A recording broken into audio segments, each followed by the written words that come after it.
अस्सलाम वालेकुम दोस्तों, मैं हूँ सना एक नई स्टोरी के साथ। द वेट ऑफ परफेक्शन, कमाल का बोझ। Life sometimes feel like a blank canvas और हम समझते हैं कि ब्रश स्ट्रोक परफेक्ट होना चाहिए। Every line, every shade, even details flawless. But perfection का ये ऑब्सेशन कभी कभी आर्ट को लाइफ से निकाल देता है। और फिर कुछ लोग चाहते हुए भी इम्परफेक्शन से बाहर नहीं निकल पाते। लगता है जैसे मुझे ओसीडी सी हो गई है। हर छोटी चीज़ को बार बार ठीक करना, सुधारना और एडजस्ट करना। It doesn't just exhaust you, ये आपके आसपास वालों को भी चुभने लगती है।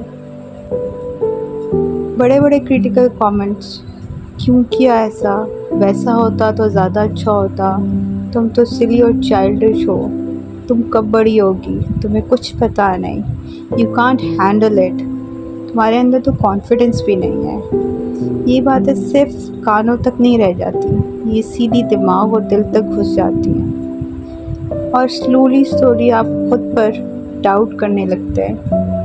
शायद मैं कुछ नहीं कर सकती, शायद मैं कंट्रोल में नहीं हूँ, वाकई में मेरे अंदर कॉन्फिडेंस नहीं है, या मुझसे कुछ नहीं होगा। और फिर ये सब इतना टेंशन क्रिएट करता है कि आपका स्ट्रेस और डिप्रेशन बढ़ना शुरू हो जाता है, क्योंकि ये आपकी एंजाइटी को बार बार ट्रिगर करता है, जैसे कोई पुराना जख्म दोबारा खुल रहा हो और आपकी पेन इंक्रीज हो जाती है। परफेक्शनिज्म का प्रेशर फिर ओसीडी जैसा ग्रिप्स ले लेता है, एक इनविजिबल होल्ड जो सब समझ आने के बावजूद छोड़ना मुश्किल होता है।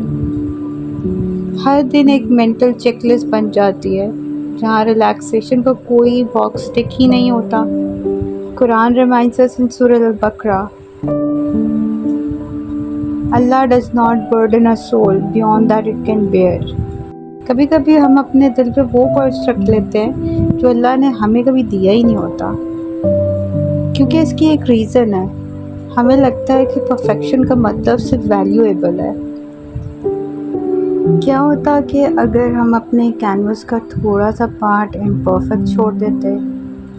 क्या होता कि अगर हम अपने ज़ख्मों को फ्लॉज के साथ ही एक कहानी का हिस्सा बना देते? Maybe the real control is in letting go, even just a little. If you are caught in this cycle, notice the inner critique, but don't give it the brush to paint your self-worth. Accept कि हर इंसान एक work in progress है और progress का मतलब flawless नहीं होता। थोड़ी सी अपने आप को और दूसरों को ब्रीथ करने का स्पेस दें। मैंने सीखा जब मैं अपने आर्ट को परफेक्ट बनाने का प्रेशर हटा देती हूँ तो मेरे कलर ज़्यादा ब्रीथ करते हैं, मेरी लाइन ज़्यादा ज़िंदा लगती हैं और मैं खुद में भी। सो गाइस, ये थी स्केचिंग स्टोरी का एक और पेज। मैं हूँ सना, फिर मिलूँगी एक नए रंग और एक नए पर्सपेक्टिव के साथ। अंटिल देन अपने कैनवस को ब्रीथ करने दें। अल्लाह हाफ़िज़।